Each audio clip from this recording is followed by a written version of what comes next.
We included this title sequence because we believed that it would best suited our company and what our thriller was about.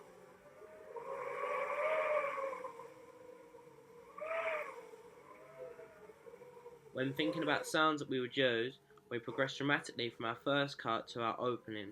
Here you can hear the wind sound effect, adding to the horror within the film. This is a massive progression from the first cut, which had little to no sound in.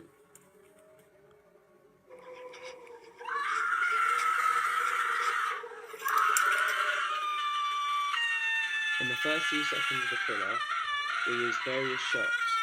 We switched from an establishing shot to a point of view shot to a close-up shot.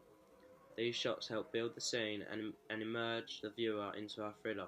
This is a huge difference to our first cut that had very basic shots.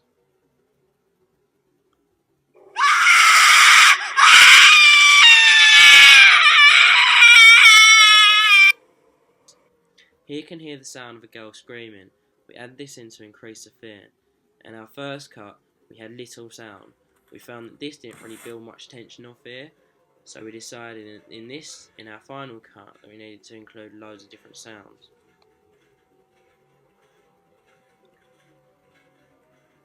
In our first cut, these opening shots were very, very long.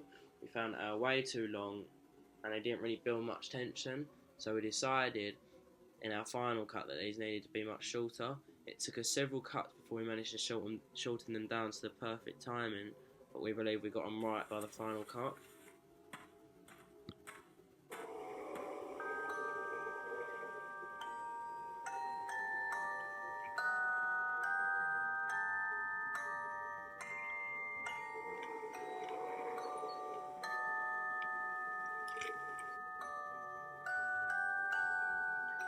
Next we have a pan shot. This establishes the location of the opening, as well as allowing us to put the name of our thriller. We fade from our title sequence into our thriller. Initially, we included a very technical cut, which we believed seemed very professional, but wasn't right for our thriller. We decided to phase it in as we believed that it fitted our thriller a lot more better than the original cut. We included many point of view shots throughout our opening.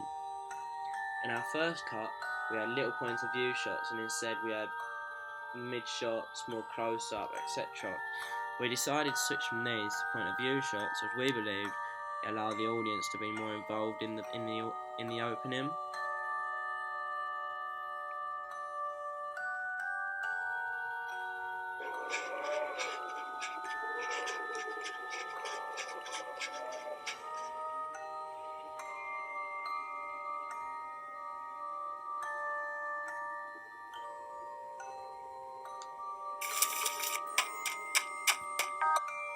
As you can see here, we matched the two scenes up perfectly.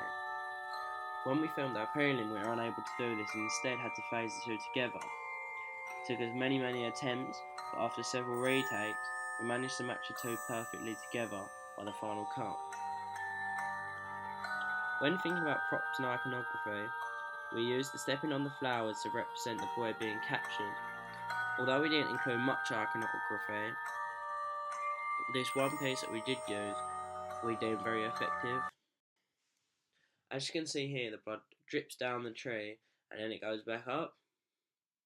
We played with Final Cut Pro for several hours looking for techniques that we could use in our thriller. This is one of only a few techniques that we used, but we deemed it very effective in creative fear as it is extremely simple.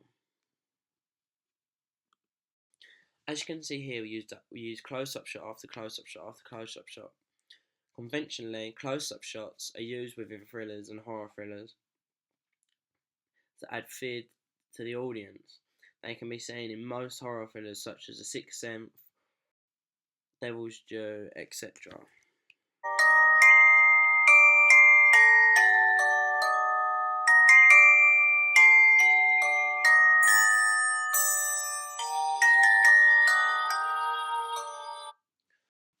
As you can hear, the sound that we used here is extremely effective and adds much fear to our thriller opening. It took us many hours of searching to find the right music to put into our opening. but we believe this is the best one.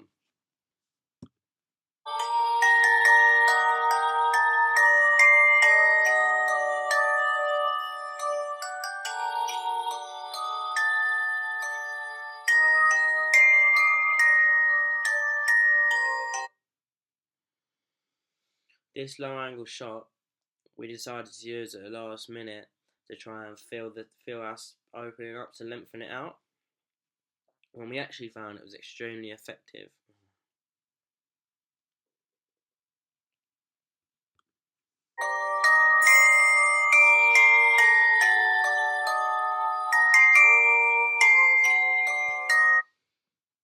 When it came to editing our thriller, we decided that this scene needed to be a lot darker. Because of timing and everything, we couldn't actually go back and film this scene when it was dark. Therefore, we decided to edit it and lower the brightness so it appears darker.